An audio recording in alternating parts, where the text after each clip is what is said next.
Livro 7. 1. Depois das matérias já tratadas, impõe-se-nos dizer, partindo de um novo começo, que no respeitante ao caráter, há 3 espécies de estados a evitar: o vício, a incontinência e a bestialidade. No que respeita aos 2 primeiros, os seus contrários são óbvios. A um chamamos virtude, ao outro continência. Quanto ao oposto à bestialidade, não será desajustado falarmos dele, em termos de virtude sobre-humana, espécie de excelência heróica e divina, de que Homero nos fala, ao colocar na boca de Príamo as palavras com que este qualifica Heitor como alguém excepcional. Nem parecia ser o filho de um homem mortal, mas de um deus. Por conseguinte, se como dizem, há homens que se tornam deuses, mediante a um excesso de virtude, então é óbvio ser um estado como esse, que se pode opor ao estado bestial.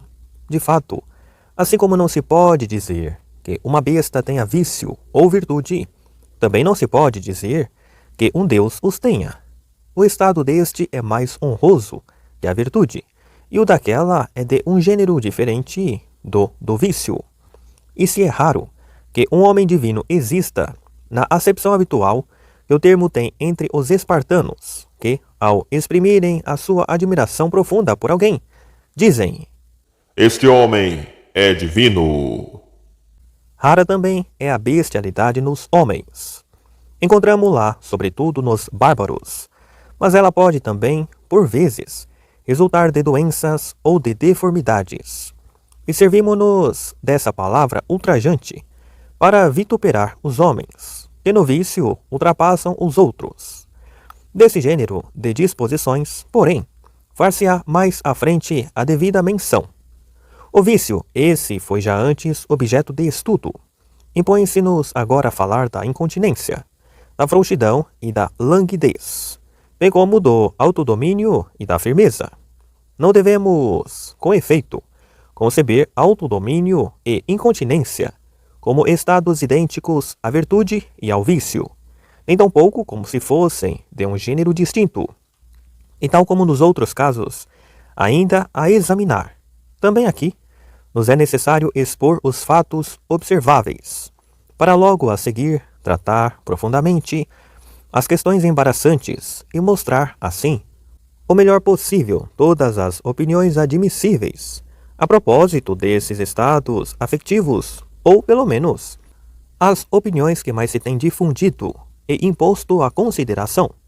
Com efeito, se as objeções forem dilucidadas e ficarem de pé apenas as opiniões admissíveis, ter-se-á alcançado de modo satisfatório a demonstração desejada. Ora bem, segundo parece, o autodomínio e a firmeza estão entre as disposições virtuosas e louváveis, mas a incontinência e a frouxidão entre as perversas e censuráveis. O homem que se autodomina é aquele que se mantém firme no resultado do seu raciocínio, enquanto o incontinente é pronto a abandoná-lo. Se o incontinente, levado pelas suas paixões, faz coisas que sabem serem más, já o que se autodomina, sabendo que os seus apetites são perversos, recusa-se a segui-los, deixando-se guiar pela razão. O homem temperante é um homem que se autodomina e é firme, mas um homem desses é tido como temperante por uns, não o sendo por outros. Os primeiros identificam o homem incontinente com o intemperante e este com aquele, sem o distinguir, enquanto os segundos distinguem-nos. Quanto ao homem dotado de sabedoria prática, tanto se nega que possa ser incontinente, como se observa que alguns, embora homens dotados de sabedoria prática e hábeis, nem por isso deixam de ser incontinentes. Das pessoas se diz que as há incontinentes, no tocante à fogosidade, às honras e ao ganho.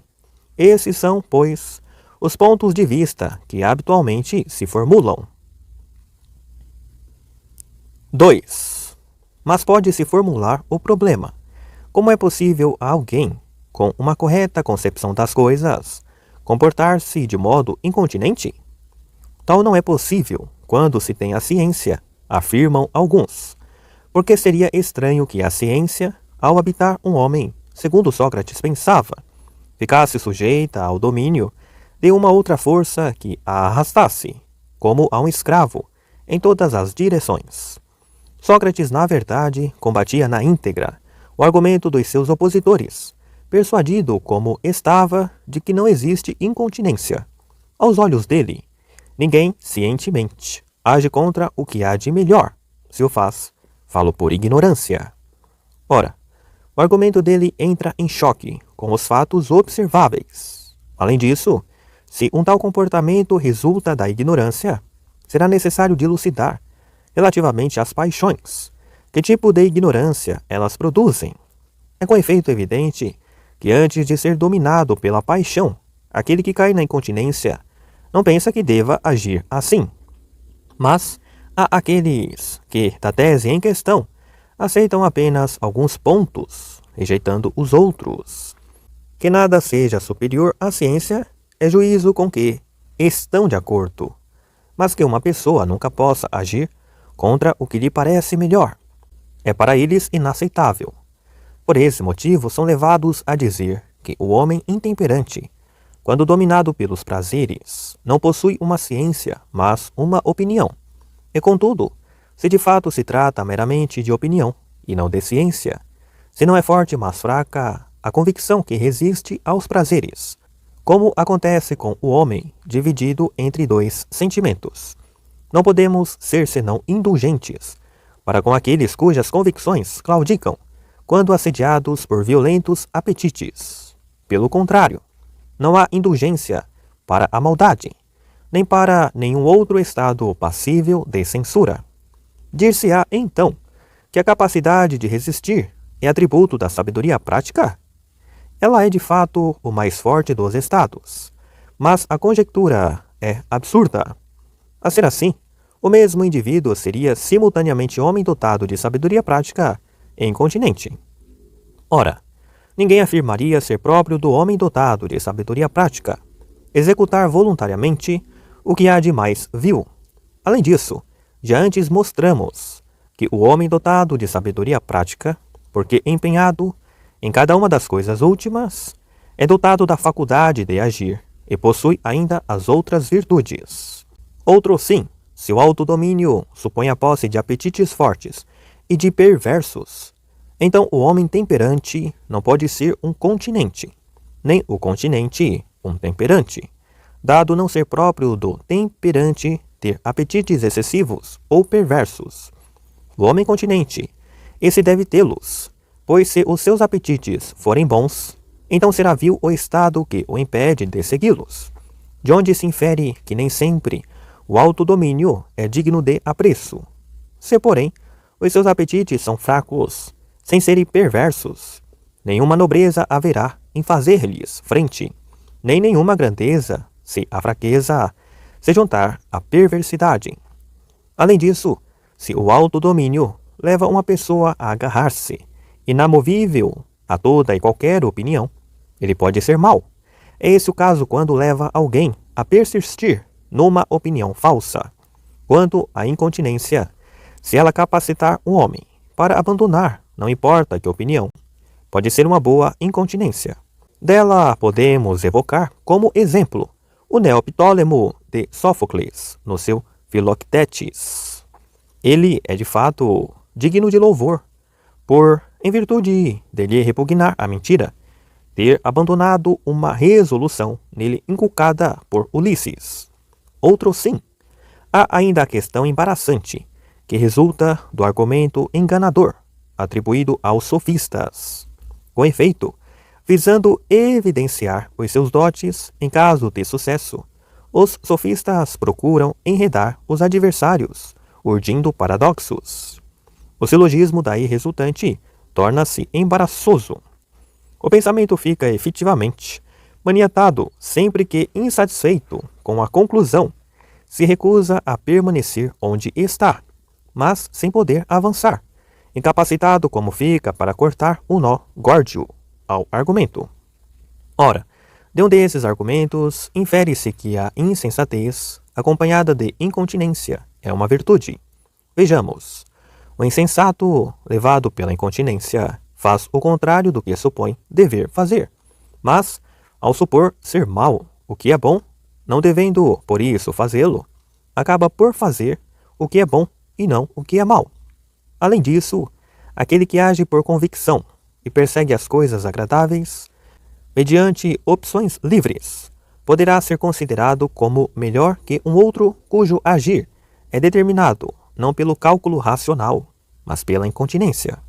É com efeito o que mais facilmente pode ser curado, pois pode ser persuadido a mudar de opinião, enquanto ao incontinente é aplicável o provérbio: Quando a água está a sufocar-nos, que beber ainda há. Porque se o que ele faz o fizesse convictamente, deixaria de fazê-lo ao passar por uma mudança de convicção. Mas, na verdade, embora persuadido de que deve fazer uma outra coisa, continua a fazer o que faz. Finalmente, se tanto a incontinência como a continência se manifestam, e não importa que domínio, de quem se poderá dizer que é, pura e simplesmente, incontinente? É que em ninguém se encontra todas as formas de incontinência, o que não nos impede de dizer de algumas pessoas que são simplesmente incontinentes. Essas são, pois, de algum modo, as questões embaraçantes com que nos defrontamos. Há nelas alguns pontos em que não tocaremos, mas há outros que exigem resolução. É que dilucidar a aporia é descobrir o que se procura. 3. Em primeiro lugar, temos de examinar se os incontinentes agem ou não com conhecimento de causa. E no caso afirmativo, em que sentido dizemos terem eles conhecimento? Em seguida, interrogar-nos-emos acerca do domínio em que se move, quer o homem incontinente, quer o continente. Em outras palavras, é-se incontinente ou continente, quando se trata, não importa, de que prazer ou sofrimento, ou somos somente nos casos de determinados prazeres ou sofrimentos? E ainda, entre o homem dotado de autodomínio e o homem dotado de firmeza, há identidade ou há distinção? E assim igualmente no respeitante às outras questões congêneres a deste nosso estudo. Como ponto de partida do nosso exame, temos a seguinte questão: o homem continente e o homem incontinente distinguem-se um do outro no quê? No domínio em que se movem ou nas atitudes que adoptam? Em outras palavras, o homem incontinente é incontinente apenas pelo fato de assim se revelar num determinado contexto, ou antes, pelo fato de adoptar uma atitude específica? Ou, ainda por essas duas razões simultaneamente? Interrogar-nos-emos a seguir sobre isso. Haverá, sim ou não, incontinência e continência, e não importa que domínio? De fato, o homem que é francamente incontinente é-o, não em todos os domínios, mas só naquele em que o intemperante se encontra. Tampouco é de uma propensão pura e simples para essas coisas que lhe advém ser o que é, pois nesse caso a sua incontinência confundir-se-ia com a intemperança. Mas sim por, nestas coisas, adoptar uma determinada atitude. De fato, é escolhendo deliberadamente que o homem intemperante se deixa conduzir, pensando que se deve sempre perseguir o prazer presente. O homem incontinente, esse, embora não pense assim, não deixa por isso de perseguir o mesmo. Quanto ao ponto de vista, segundo o qual o nosso agir, como incontinentes, colide com uma opinião verdadeira, e não com uma ciência, podemos dizer que nenhum interesse apresenta para nossa reflexão. Há de fato entre os que têm opiniões, alguns que, longe de admitirem a dúvida, pensam antes estar na posse de um saber rigoroso. Por conseguinte, se por causa de convicções frágeis, as pessoas possuidoras de opinião, mais do que as possuidoras de ciência, agem ao arrepio das suas crenças, então nada distingue a ciência da opinião, pois a confiança que alguns depositam nas suas opiniões não é menor que a confiança depositada por outros na sua ciência. Heráclito mostra o bem. Mas, visto podermos falar do saber em dois sentidos, dizemos de fato que possuem ambos o saber, aquele que tem a ciência, mas não a utiliza, e aquele que a utiliza. Deve haver uma diferença entre fazer o que não se deve, possuindo o conhecimento, mas sem o ter em conta, e fazê-lo tendo-o em conta. Se este segundo caso parece ser efetivamente da ordem do insólito, já o outro, aquele em que se possui o conhecimento, sem contudo o ter em conta, não o parece. Além disso, dado haver dois tipos de premissas, nada impede que uma pessoa, conhecedora de ambos os tipos, haja ao arrepio da sua ciência, ao usar apenas a premissa universal, prescindindo da premissa particular. É que efetivamente são as coisas singulares que são realizáveis. Há também, no respeitante ao universal, uma distinção a ter em conta, a que existe entre um universal correspondente ao sujeito ele mesmo e um universal correspondente ao objeto da ação. Por exemplo, saber que os alimentos secos convêm a todos os homens, e que sou um homem, ou que um determinado gênero de alimento é um alimento seco. Saber isso é uma coisa, mas será que isto é um dos alimentos desse gênero? É algo de que o agente ou não tem conhecimento, ou se o tem, não o traduz em ato. E aí temos uma diferença de incalculável alcance entre esses dois modos de saber, que se saiba de uma determinada maneira. Não parecerá absurdo, mas saber de uma maneira diferente provocará espanto. Além disso, é possível aos homens terem a ciência de um modo distinto dos já apresentados. Quando se trata, com efeito, de ter a ciência, sem dela fazer uso, podemos ver diferenças, de tal sorte que a ciência podemos, em certo sentido, tê-la sem tê-la. Sendo disso exemplos o caso do adormecido, do louco ou do embriagado.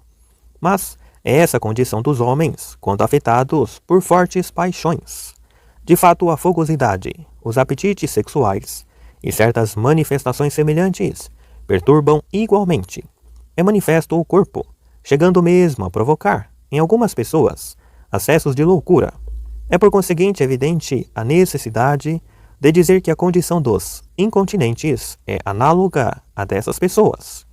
O fato de utilizarem palavras de extração científica de nenhum modo é sinal de que possuem a ciência, pois não é verdade que mesmo aqueles que estão submetidos à influência das paixões antes evocadas papagueiam demonstrações geométricas e debitam versos de Empédocles, e que os aprendizes de uma ciência, sem conhecerem a significação do que dizem, reproduzem de um ato as suas fórmulas?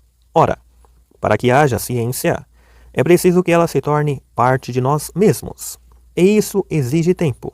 Devemos, por conseguinte, supor a existência de um paralelismo entre duas linguagens, a dos incontinentes, na sua incontinência, e a dos histriões, na sua histrionia.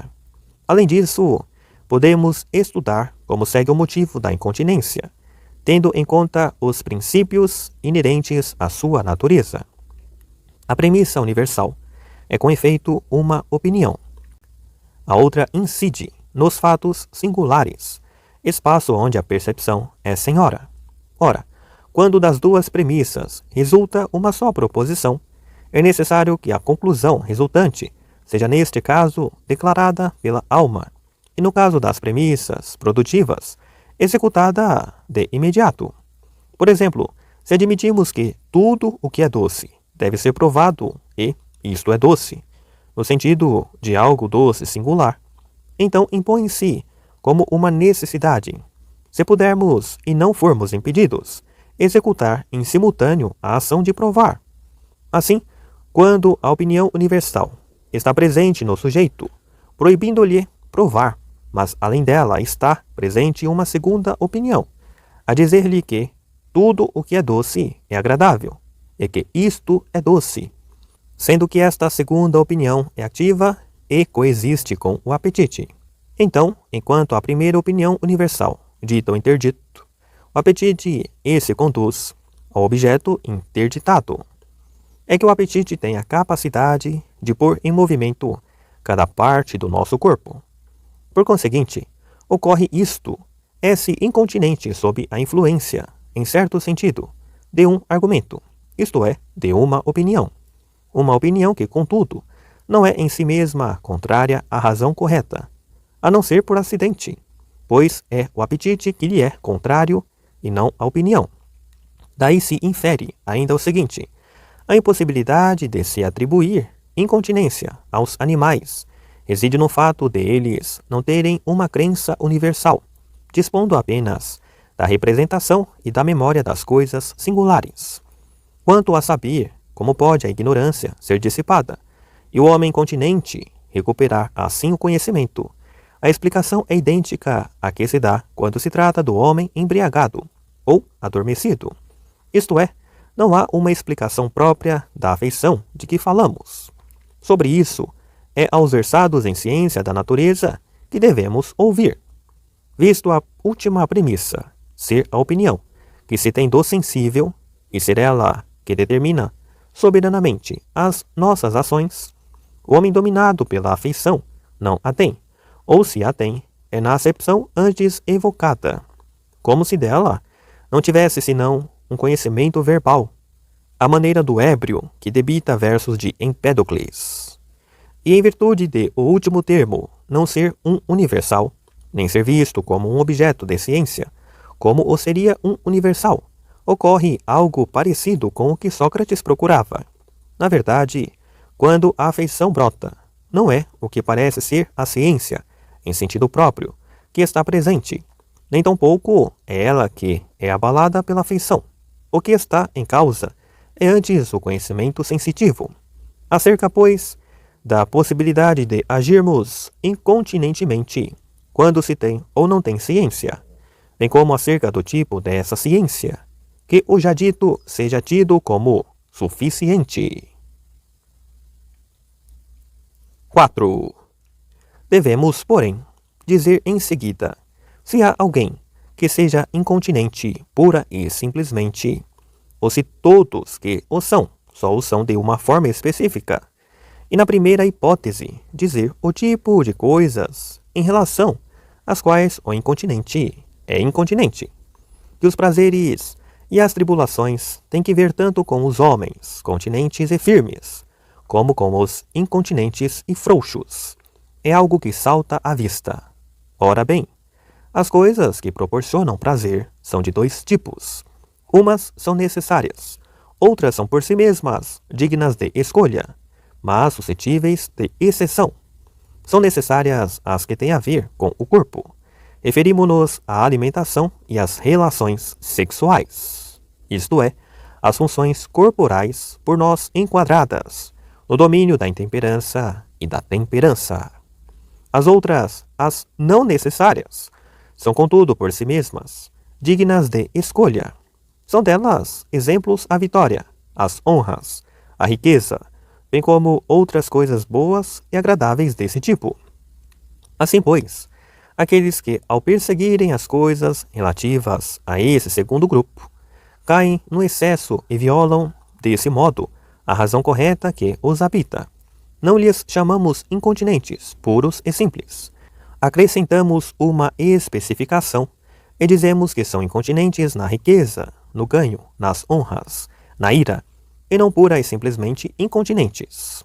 Assumimos assim a diferença e atribuímos à similaridade o fato de serem chamados incontinentes, como no caso do homem, vencedor dos Jogos Olímpicos, chamado homem.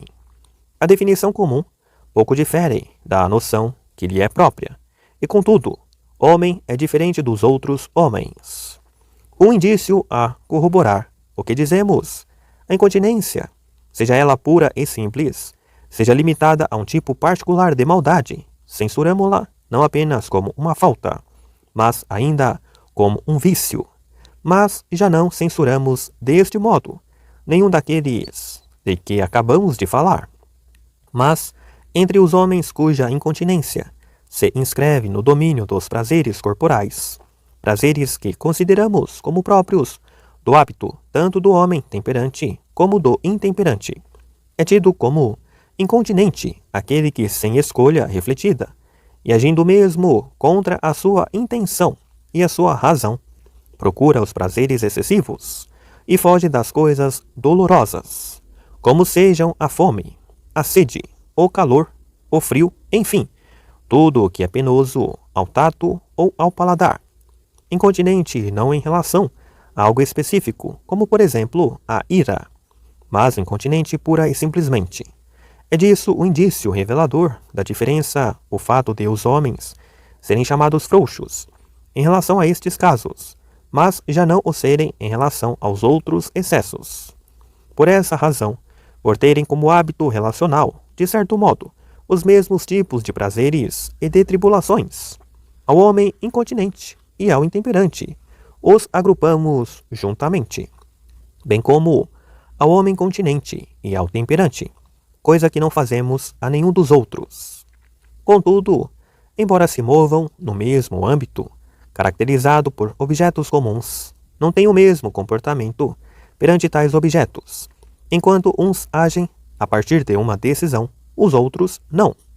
Por isso, o epíteto intemperante seria por nós aplicado com mais justeza ao homem que, sem desejo, ou com um desejo débil, se entrega aos excessos e foge de tribulações moderadas, do que ao homem cujo comportamento, sendo idêntico, resulta, contudo, de um desejo violento, que não faria, com efeito, o primeiro, se ademais fosse assaltado por ardentes desejos juvenis e experimentasse o sofrimento violento, provocado pela privação dos prazeres necessários.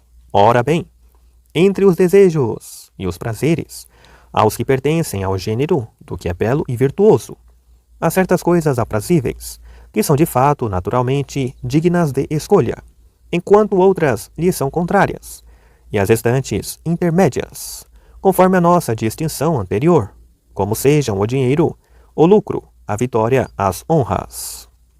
No tocante a todas essas coisas, e a outras do mesmo tipo, bem como as intermédias, não é por sermos tocados por elas, por as desejarmos e amarmos, que somos merecedores de censura. Somos-lo por as amarmos de uma certa maneira, isto é, excessivamente. São por isso censuráveis todos os que, ao arrepio da razão, se deixam dominar ou arrastar por uma qualquer dessas coisas, naturalmente belas e boas. Por exemplo, aqueles que põem um ardor excessivo na busca das honras, ou se desvelam exageradamente no cuidado dos filhos ou dos pais. Trata-se, sem dúvida, de coisas boas, e os que nelas se empenham diligentemente suscitam o nosso louvor. Pode-se, contudo, ser excessivo mesmo nesses domínios, e somos-lo se, como Niobe, chegarmos ao ponto de defrontar os deuses, ou se, como Sátiro, cognominado louco pelo pai, tivermos pelo nosso pai um afeto como o dele, considerado como pura loucura. Pelo motivo evocado, o fato de cada uma dessas coisas ser em si mesma, por natureza, digna de escolha, ainda que os seus excessos sejam condenáveis e devam ser evitados. Nenhuma perversidade há a apontar nesses estados afetivos. Do mesmo modo, tampouco podemos ver nisso incontinência. É que ela é não só uma coisa a evitar, como é ainda uma atitude merecedora de censura, mas em virtude da semelhança que este último estado afetivo mantém com a incontinência, emprega-se o termo incontinência, mas acompanhado, em cada caso, do epíteto correspondente, tal como fazemos ao declarar que é mau médico ou mau ator, aquele de quem não poderíamos dizer que é pura e simplesmente mau. Ora, assim como não o poderíamos nesses casos, em virtude de a falta de um e do outro não ser um vício, embora se lhe assemelhe por analogia, assim também, no nosso caso, é óbvio que só deve ser considerada como uma forma de incontinência ou de continência, a atitude que tenha por âmbito a temperança ou a intemperança. Falamos ainda de incontinência, dada a similitude quando se trata da ira. Daí dizermos, recorrendo à especificação, incontinente na ira, como dizemos, incontinente em matéria de honra ou de lucro. 5. No conjunto das coisas que são agradáveis por natureza, umas são-no de modo absoluto, as outras de um modo relativo, e tal ou tal classe de animais ou de homens. Coisas há, porém, que não sendo agradáveis por natureza, passam a sê-lo, quer como consequência de deficiências, quer pela força do hábito, quer ainda por depravação natural. É assim possível também, em relação a esses diferentes tipos de prazeres, observarmos estados que lhes correspondem. Refiro-me aos estados próprios das bestas, de que podemos dar como exemplo o caso daquela mulher que, segundo se diz, desventra as que estão grávidas para devorar os bebês, ou então o que se passa em certas tribos selvagens da região do Ponto, onde, segundo se diz, alguns se comprazem em comer carne crua, outros carne humana, outros ainda em dividir entre si crianças para se banquetearem. Refiro-me ainda, para terminar, ao que se conta acerca de Falares.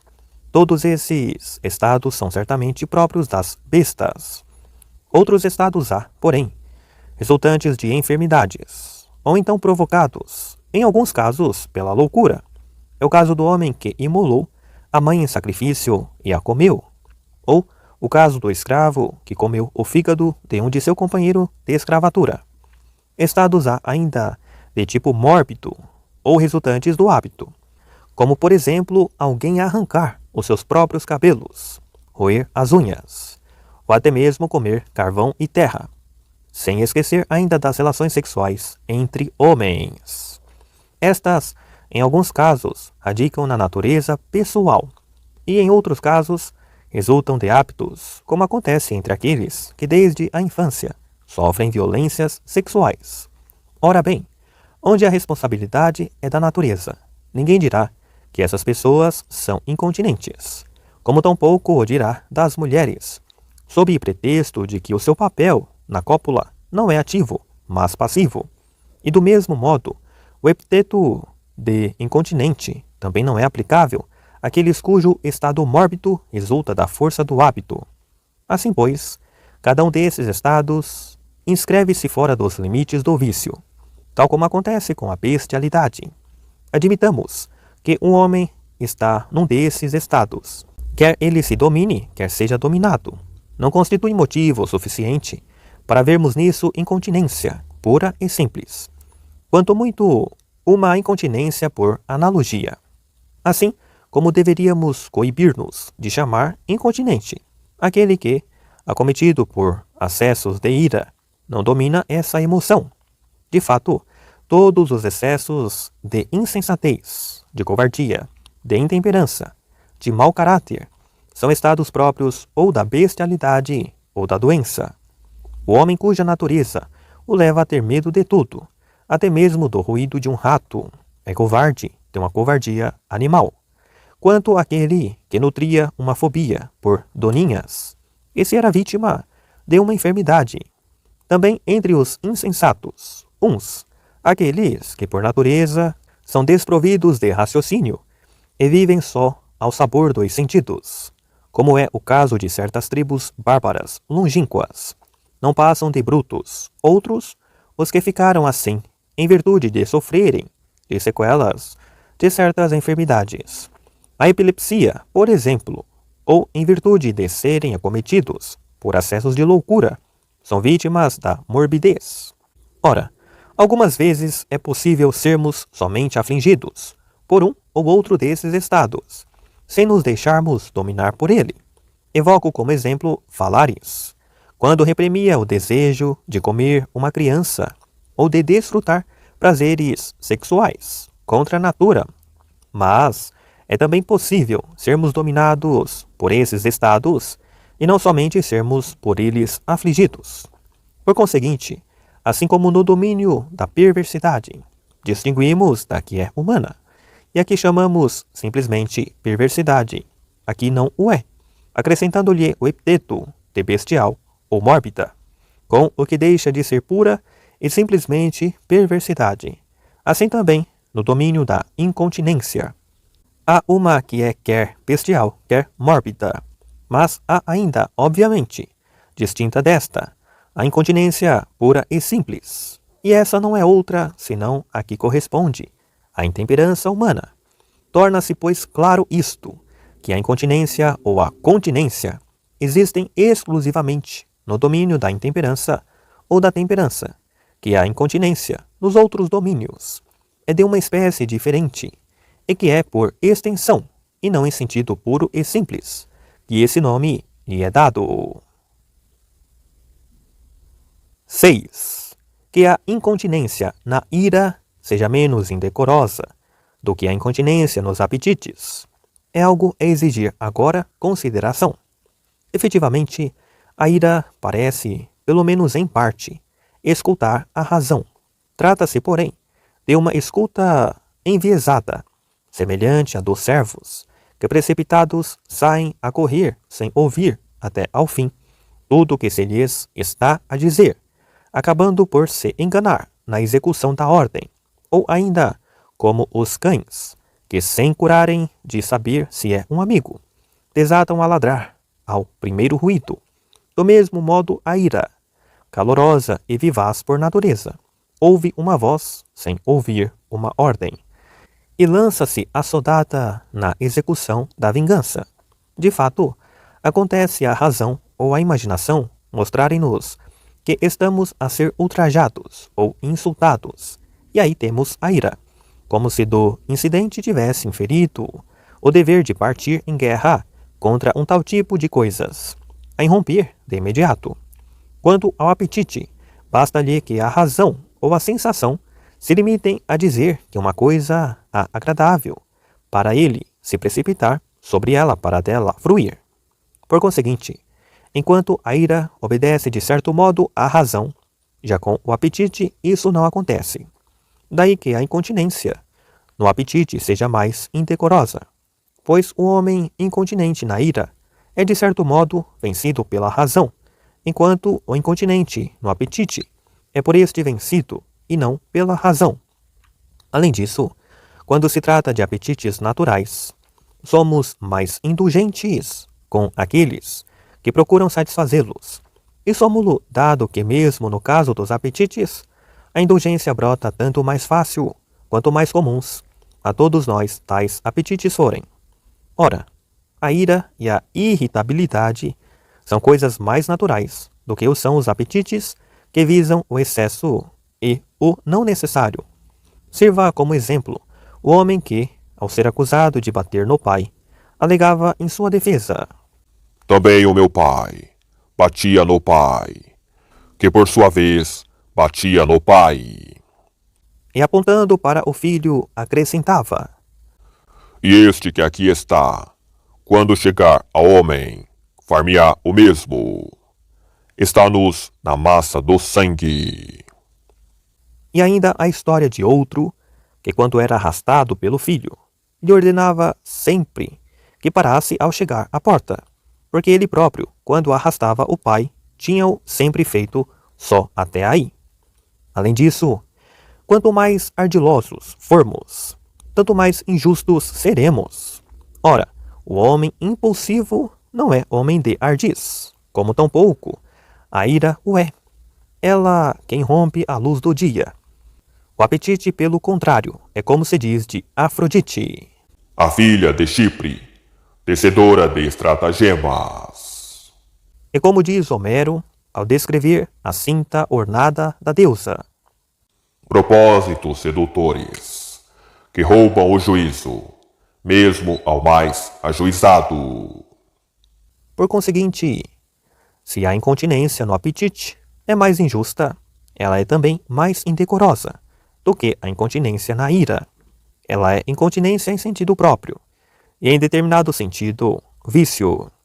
Além disso, ninguém ultraja com um sentimento de pesar.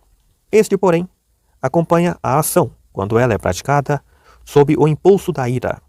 O artífice do ultraje, esse age com um sentimento de prazer.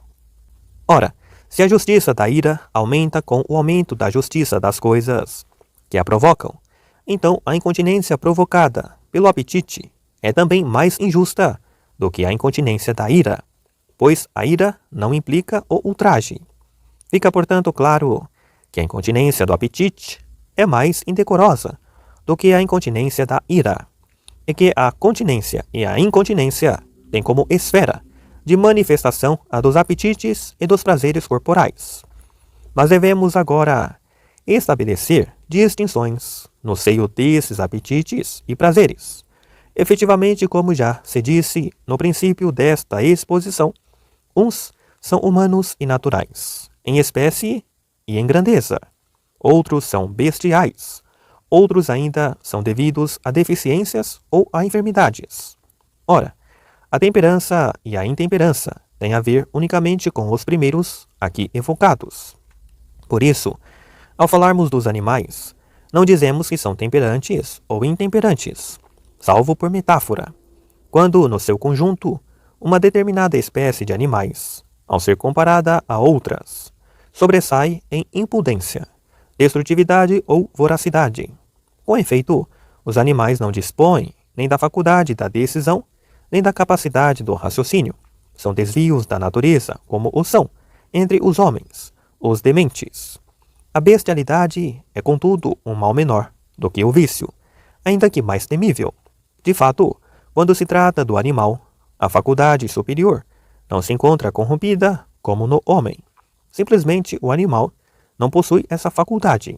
Por conseguinte, comparar um com o outro é como comparar um ser inanimado com um ser animado para determinar qual deles ganha em maldade.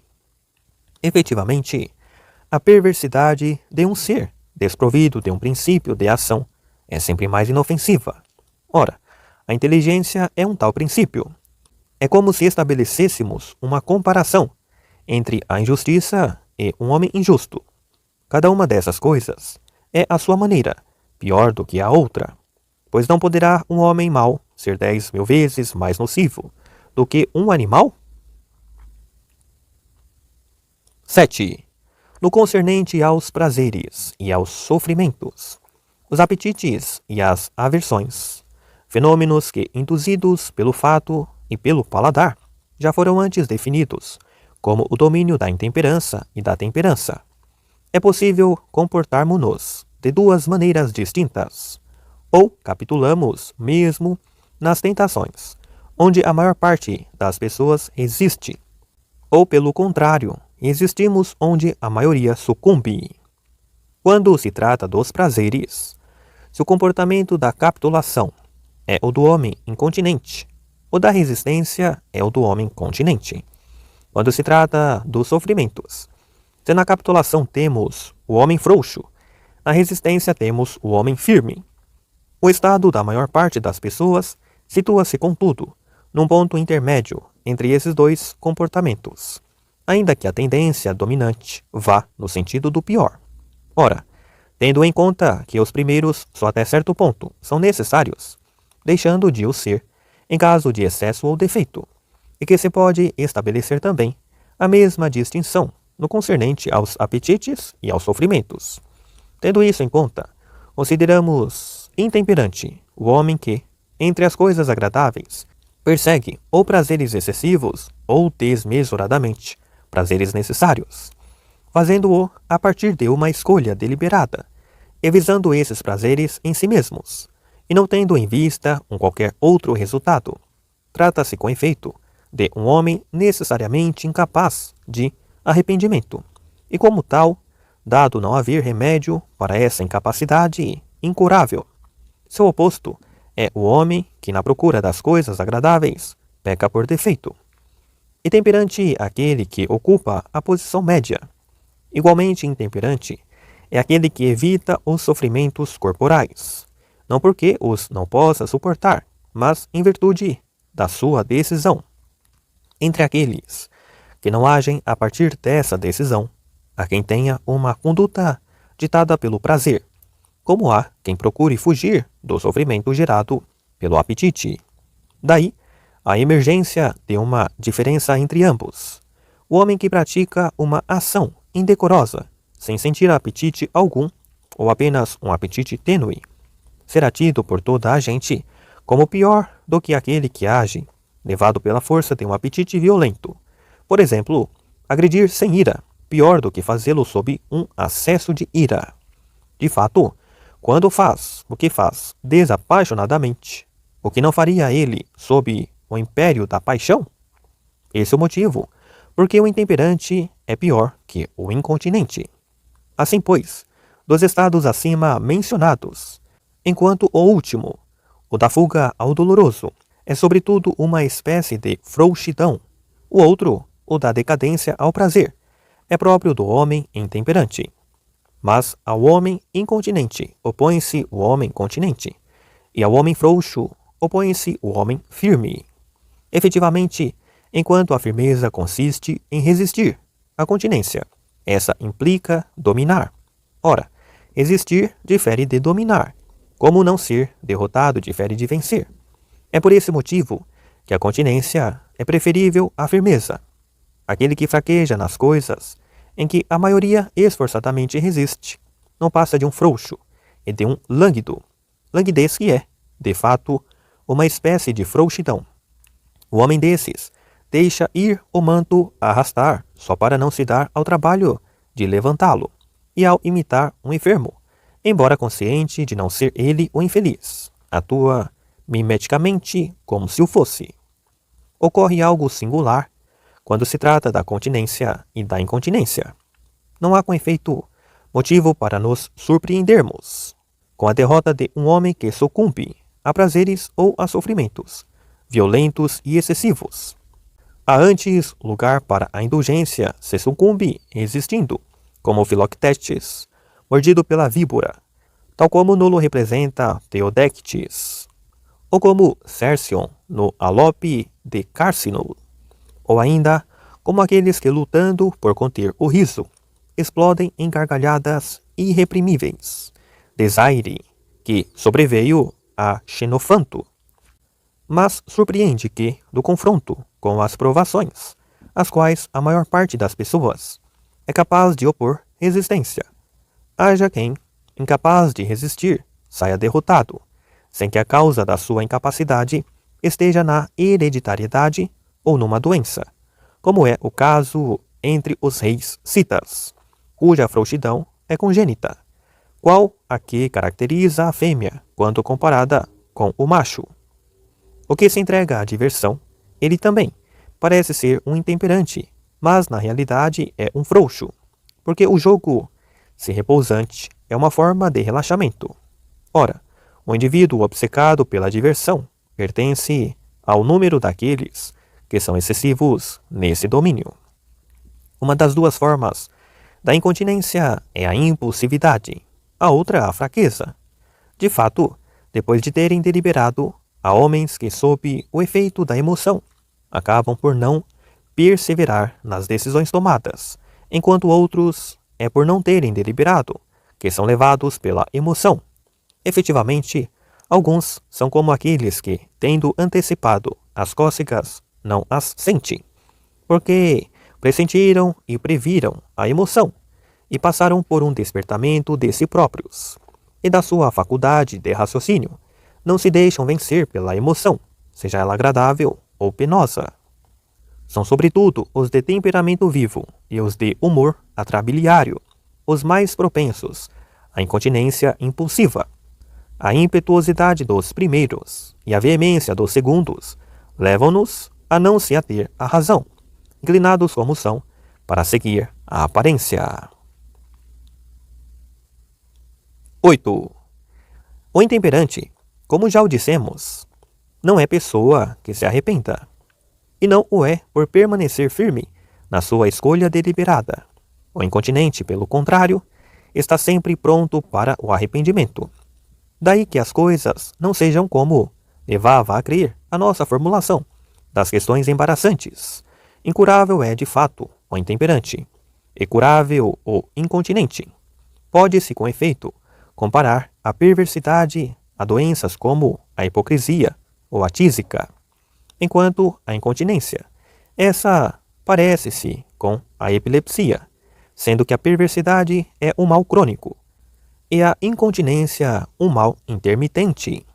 Ora, incontinência e vício são de gêneros totalmente diferentes, enquanto o vício é inconsciente e incontinência não o é. Entre os próprios incontinentes, aqueles a quem a emoção põe fora deles mesmos valem mais do que aqueles que possuem a razão, mas nela não perseveram. É que estes sucumbem ao menor dos abalos emocionais e, ao contrário dos outros, não agem sem prévia deliberação. O incontinente é de fato semelhante àqueles que se embriagam em pouco tempo e com pouco vinho, isto é, com menos do que é necessário à maior parte dos homens. É óbvio, pois, que a incontinência não é um vício, embora o possa ser sob um certo ângulo. De fato, enquanto na incontinência a ação contraria a escolha, no vício está com ela em sintonia. E não obstante, se tivermos em conta as ações respectivas, a incontinência é semelhante ao vício, como Demódoco dizia dos Milésios. Os milésios não são insensatos, mas fazem tudo o que eles fazem.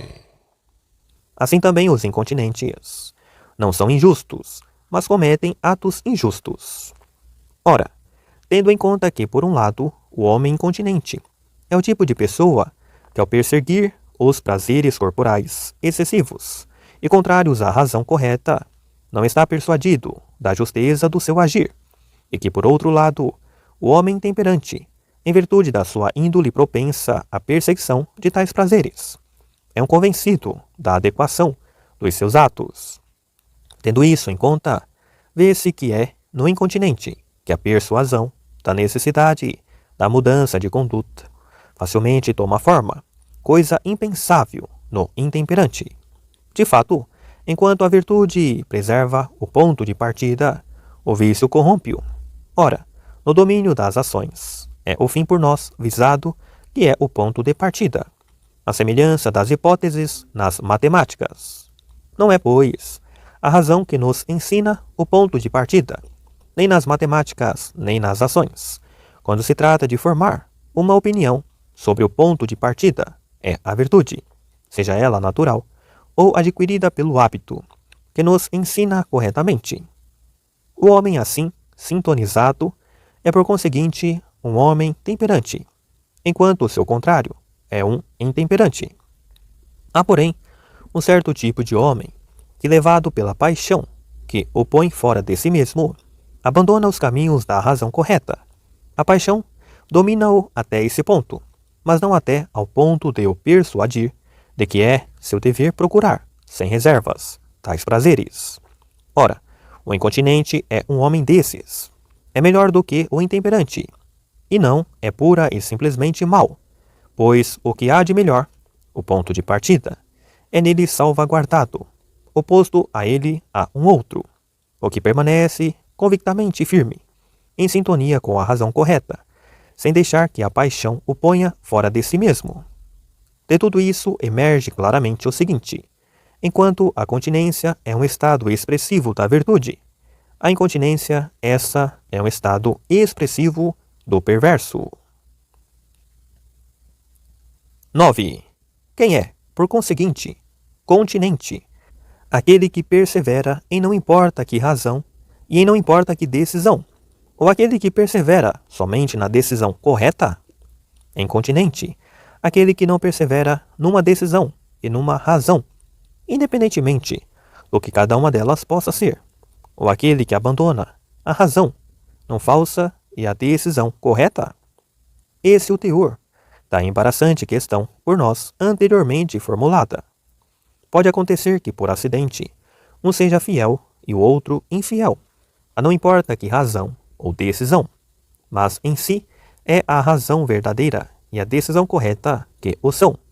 Porque se alguém, ao decidir ou a perseguir uma coisa, o faz por causa de outra coisa, é a esta última em si que persegue e escolhe, e por acidente a primeira.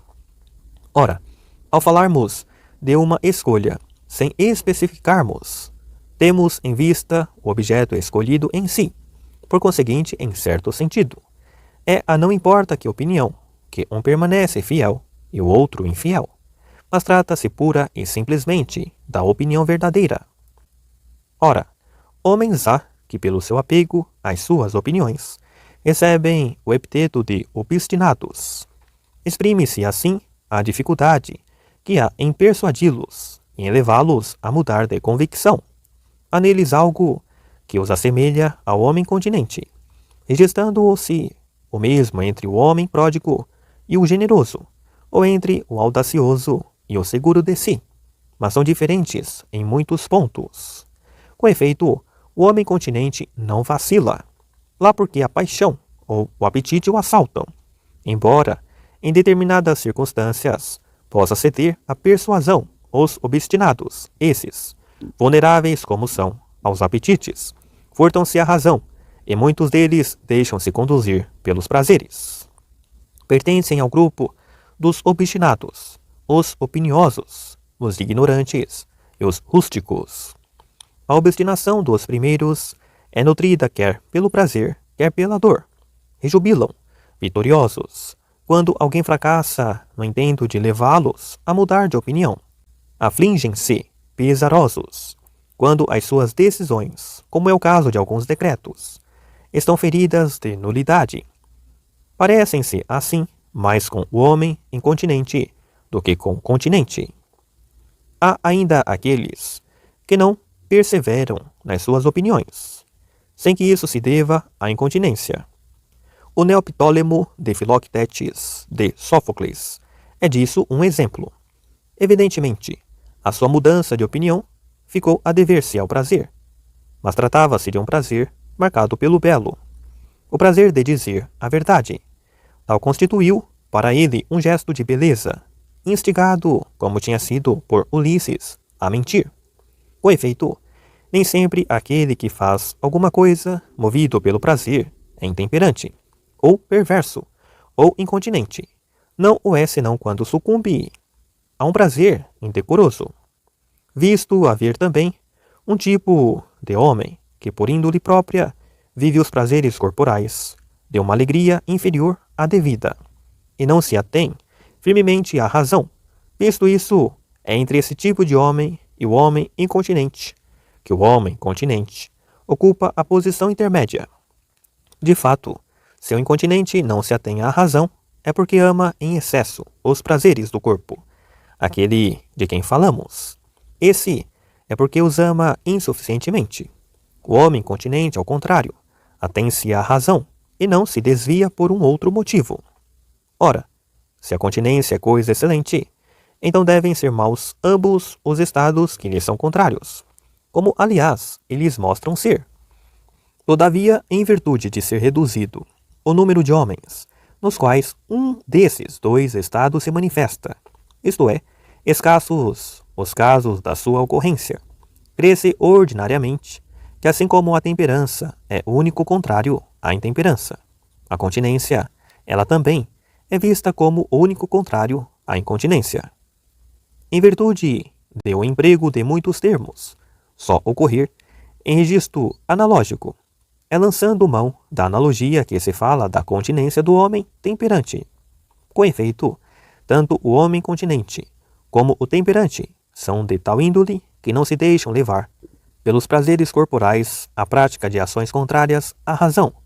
Diferem, porém, entre si, enquanto o continente tem apetites perversos, o temperante não os tem, enquanto este é homem de uma índole que o leva a não sentir prazer nas coisas que sejam contrárias à razão. O outro, por índole própria, é homem que sente prazer nessas coisas, mas não se deixa levar por elas. Semelhantes entre si são também o incontinente e o intemperante. São semelhantes, sendo, na realidade, diferentes. Ambos procuram os prazeres corporais, mas enquanto o intemperante pensa que deve fazê-lo, o incontinente não pensa assim. 10. Tampouco é possível a uma mesma pessoa ser simultaneamente dotada de sabedoria prática e incontinente, pois não mostramos nós que a sabedoria prática do homem dotado de sabedoria prática caminha a par e passo com a sua bondade de caráter? Além disso, a sabedoria prática não consiste somente no saber, consiste ainda na capacidade de executar uma ação, coisa de que o incontinente é incapaz. Quanto ao homem arguto, nada impede que ele seja incontinente. Esse, aliás, o motivo por que certas pessoas parecem ser, além de dotadas de sabedoria prática, incontinentes. É que, efetivamente, a argúcia difere da sabedoria prática da maneira já por nós indicada nas exposições iniciais. Vizinhas são-no ao implicar em ambas a razão, mas diferentes quando se trata da decisão. Por conseguinte, o incontinente não é comparável àquele que sabe e está cônscio do conteúdo do seu saber, mas sim àquele que dorme ou está ébrio. Ao agir, age voluntariamente, pois sabe, de certo modo, não só o que faz, mas também o motivo por que o faz. Mas não é perverso, pois a sua escolha é boa, de modo que é apenas meio perverso. Tampouco é injusto, pois a malícia não o habita, de fato, como incontinente, ou é incapaz de perseverar no resultado das suas deliberações, ou com seu temperamento atrabilário, nem sequer chega a deliberar. Assim, o homem incontinente é semelhante a uma cidade, que decreta tudo o que deve ser decretado, e possui boas leis, mas nada disso põe em prática. Como satirizava Anaxandrides: A cidade decreta, ela que não faz caso algum das leis. O homem perverso, pelo contrário, é semelhante a uma cidade que implementa as suas leis, mas leis más. A incontinência e a continência ultrapassam os limites que o estado habitual da maior parte dos homens supõe. A persistência de que é capaz, o comum dos mortais é excedida, com efeito, pelo homem continente, e não atingida pelo homem incontinente. Das duas formas de incontinência, uma, a que atinge os atrabiliários, é de mais fácil cura do que a outra, a daqueles que deliberam sem depois persistirem na decisão tomada. Tal como a cura daqueles que são incontinentes por hábito se revela mais fácil do que a daqueles que o são por natureza, pois é de fato mais fácil mudar o hábito do que mudar a natureza. Mas mesmo o hábito é difícil mudar, e é-o por isto, por se parecer com a natureza, como também o diz Eveno. Eis o que, meu amigo, afirmo, o hábito é um treino diuturno, pelo que acaba por se tornar, para os homens, uma natureza. E assim damos por terminado o tratamento do que são a continência e a incontinência, a firmeza e a frouxidão, e de quais são as relações recíprocas desses estados. 11.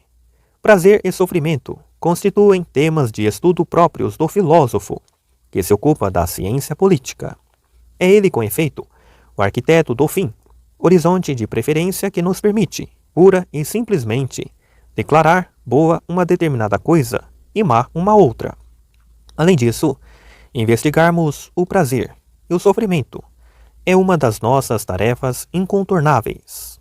E é-o pelo seguinte: por termos já estabelecido que a virtude moral e o vício têm a ver com sofrimentos e prazeres, e por existir, para o comum dos mortais, um vínculo estreito entre a felicidade e o prazer.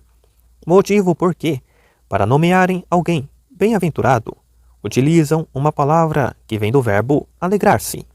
Ora, há aqueles para os quais nenhum prazer é um bem, nem em si, nem por acidente, porque, dizem eles, o bem e o prazer não são a mesma coisa.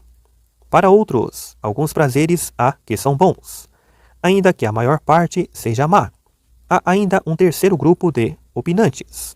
Segundo estes, mesmo supondo que cada um dos prazeres é um bem, o bem supremo não pode ser um prazer. Vejamos, pois, os seus argumentos. O prazer, assim opinam, não é, em nenhuma circunstância, um bem, porque todo o prazer é um processo sensorial conducente a um estado natural, e porque nenhum processo pertence ao gênero a que pertence o seu fim. Por exemplo, nenhum ato de construção pertence ao gênero a que a casa pertence. E ainda, o homem dotado de sabedoria prática procura o não doloroso, não o prazer. E ainda, os prazeres são um entrave ao pensamento. Entrave tanto maior quanto maior é o deleite. Ninguém, por exemplo, pode pensar acerca de alguma coisa enquanto experimenta o prazer sexual. E ainda, nenhuma técnica tem por função o prazer. E contudo, toda a coisa boa é produto de uma técnica. E ainda, as crianças e os animais procuram os prazeres. Visando mostrar que nem todos os prazeres são bons, dizem que os há indecorosos e repreensíveis, como os há também nocivos, pois algumas coisas que nos proporcionam prazer são malsãs. Finalmente, para mostrarem que o bem supremo não é prazer, dizem que o prazer não é um fim, mas um processo em curso. Eis, pois, mais ou menos, as coisas que se dizem. 12. Da argumentação precedente, não se pode, porém, inferir que o prazer não é um bem, nem mesmo que ele não é o bem supremo. É isso que, a seguir, daremos a ver. Em primeiro lugar, em virtude de o bem se revestir de um duplo sentido, o bem pura e simplesmente e o bem relativo a uma determinada pessoa, ocorre também dois modos de entender as naturezas e os estados, e daí igualmente os movimentos e os processos em curso. Assim, entre os que são tidos por maus, há uma distinção a fazer. Alguns são absolutamente maus, mas não para uma determinada pessoa, para quem são mesmo dignos de escolha.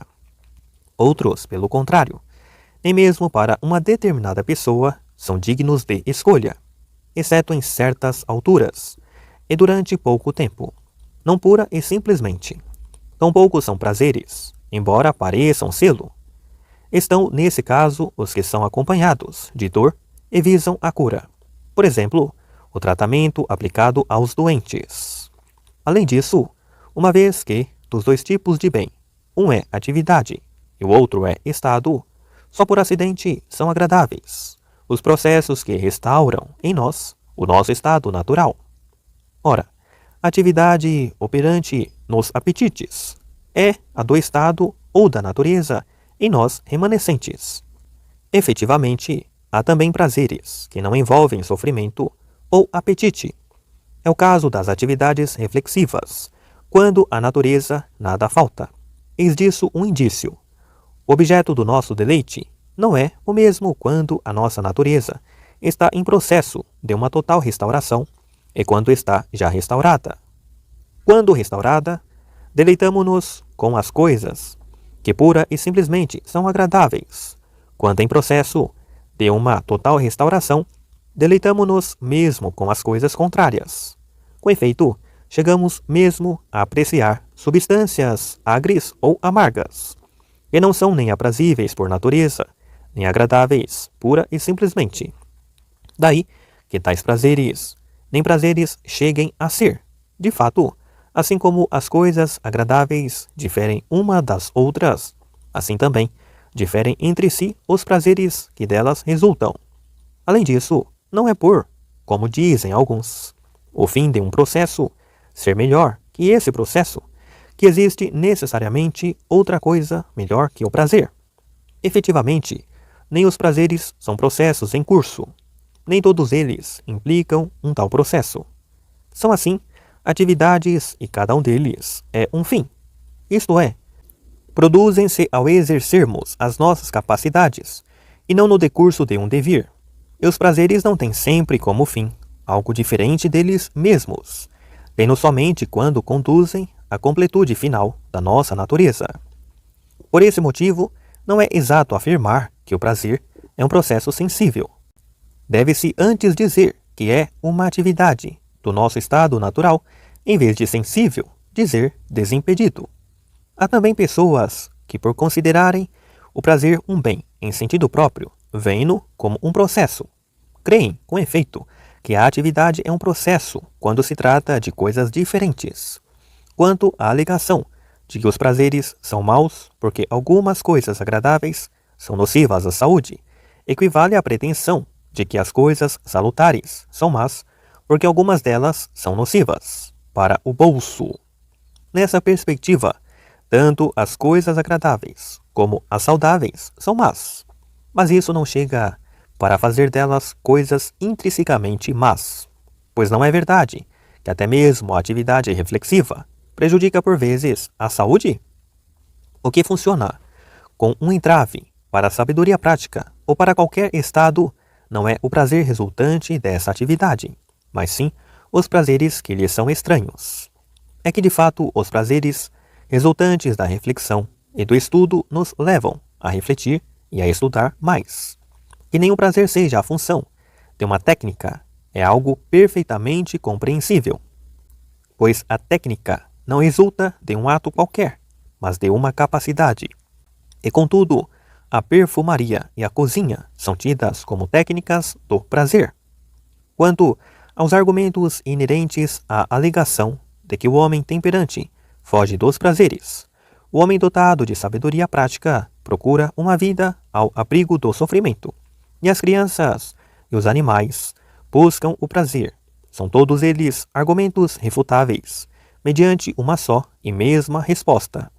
Referimos-nos já, com efeito, ao modo como os prazeres são pura e simplesmente bons, e como nem todos o são. Ora, são estes últimos os prazeres procurados pelos animais e pelas crianças, e é da sua carga dolorosa que o homem dotado de sabedoria prática procura desembaraçar-se.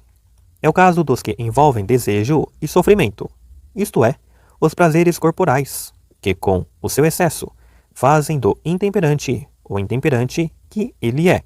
Por isso o homem temperante foge deles, dado haver também prazeres de temperante.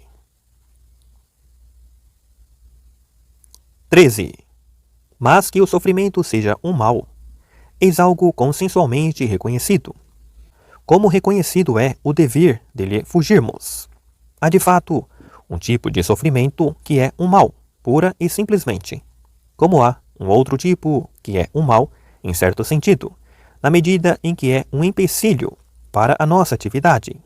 Ora, o contrário de uma coisa de que se deve fugir, tanto quanto uma coisa é algo a rejeitar, isto é, um mal, é um bem. Por conseguinte, o prazer é necessariamente um bem. A solução que Espeusipo propunha, o prazer seria o contrário, simultaneamente, do sofrimento e do bem, tal como o maior é o contrário, simultaneamente, do menor e do igual. É, na verdade, improcedente. Nem ele afirmaria que o prazer é essencialmente um mal. Se é do bem supremo que se trata, então nada impede que ele seja um certo prazer, mesmo se admite haver prazeres maus. Assim como nada impede que ele possa ser uma certa ciência, mesmo se certas ciências são más, desde que as atividades de cada um dos nossos estados se exerçam sem entraves, quer a felicidade consista na atividade do conjunto desses estados, quer consista na atividade de um deles. Desde que a atividade sem entraves.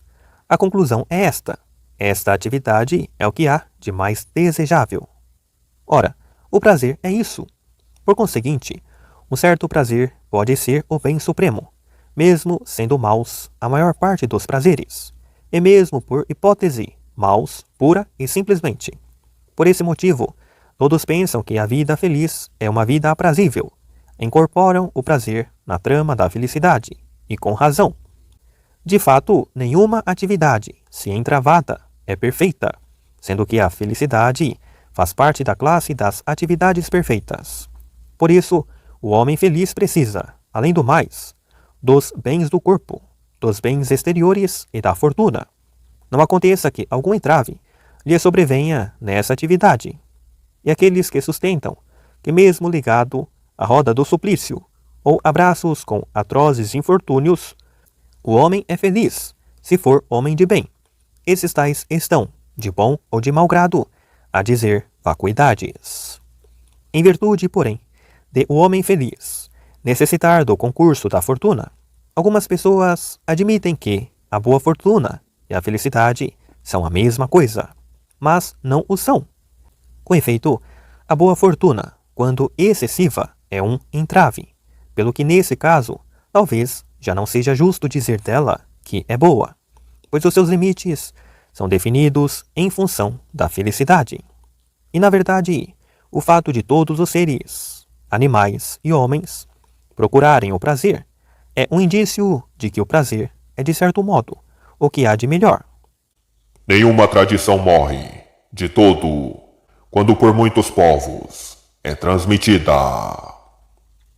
Mas dado que a melhor natureza, ou o melhor estado não é, nem parece ser, o mesmo para todos, também não é o mesmo prazer que é por todos procurado, embora seja o prazer que todos procuram.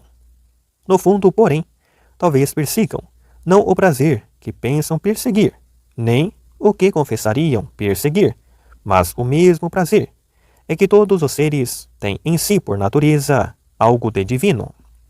Foram, porém, os prazeres corporais que se constituíram únicos herdeiros do nome prazer, não só por ser para eles que com mais frequência tendemos, como ainda por serem partilhados por toda a gente, em virtude de serem os únicos prazeres que nos são familiares. Pensamos que são os únicos que existem. É também evidente isto. Se a atividade não é um prazer, nem o prazer um bem, então a vida do homem feliz não será uma vida aprazível, pois para que fim necessitaria ele do prazer, se o prazer não fosse um bem? Poderá mesmo, pelo contrário, ser uma vida penosa, dado que o penoso não é nem um mal, nem um bem, se o prazer também não o é. E por que motivo, então, fugiria ele do penoso? Por conseguinte, a vida do homem virtuoso não será mais aprazível, se não forem mais aprazíveis as suas atividades. 14. Impõe-se-nos agora examinar, no concernente aos prazeres corporais, o argumento daqueles que dizem: há na verdade alguns prazeres muito dignos de escolha, por exemplo, os que são belos. Mas já não se pode dizer o mesmo dos prazeres corporais, isto é, dos que constituem o domínio do homem intemperante. A ser assim, porque então são más as dores contrárias a esses prazeres? Isto porque é um bem que é contrário a um mal. Serão assim bons os prazeres impostos pela necessidade, bens no sentido segundo, o qual o que não é um mal é um bem? Ou antes, serão eles bons só até um certo ponto?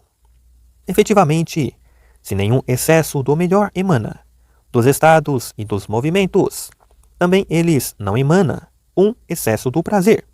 Mas quando se trata de estados e de movimentos onde ocorre um excesso do melhor, ocorre também um excesso do prazer. Ora, os bens corporais constituem um domínio permeável ao excesso. E se um homem se torna perverso, não é por perseguir os prazeres necessários, mas sim por perseguir o excesso. De fato, todos se deleitam, de um modo ou de outro, com os manjares delicados, os vinhos e as relações sexuais, mas nem todos o fazem como é devido. Com o sofrimento passa-se exatamente o contrário. A fuga já não é a um excesso de sofrimento, mas sim ao sofrimento em geral. Não é com efeito ao excesso de prazer que o sofrimento é contrário, a não ser para aquele que persegue esse excesso. Mas tendo em conta que nos é necessário não apenas enunciar o verdadeiro, mas ainda dilucidar o motivo do falso, o que contribui para um argumento convincente, pois ao darmos a ver de um modo racional, porque parece verdadeiro o que não o é, estamos a fortalecer a crença na verdade. Tendo isso em conta, impõe-se-nos dizer, porque os prazeres corporais parecem ser mais dignos de escolha do que os outros. Pois bem, a primeira razão está nisto. O prazer expulsa o sofrimento. O excesso do sofrimento impele os homens a procurar, como se de um remédio se tratasse, o prazer excessivo, isto é, geralmente, o prazer corporal. E estes prazeres medicinais exprimem-se com grande intensidade, motivo porque são procurados, em virtude de se manifestarem constratantes ao seu contrário, o sofrimento. Na verdade, a dupla motivação que leva algumas pessoas a não verem no prazer um bem reside, como já se disse, nisto. Primeiro, alguns prazeres são atos que denunciam uma natureza perversa, quer logo de nascença, como acontece com o animal, quer pelo efeito do hábito, como é o caso dos homens depravados. Segundo, os outros prazeres, os medicinais, supõem uma natureza deficiente, e é melhor estarmos em boa forma do que estarmos em processo de cura. Ora, estes prazeres coincidem com o processo de recuperação perfeita da saúde, e não são, portanto, excelentes senão por acidente. Segunda razão, os prazeres corporais, dada a sua intensidade, são procurados por pessoas incapazes de desfrutar outros prazeres.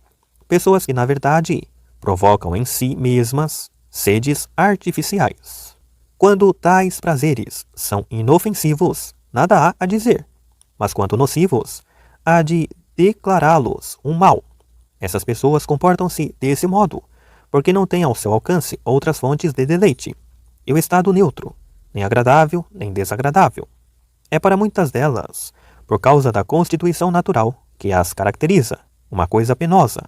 O ser vivente, com efeito, pena permanentemente, tal como testemunham também os que nos falam da natureza ao afirmarem ser penoso tanto o ver como o ouvir.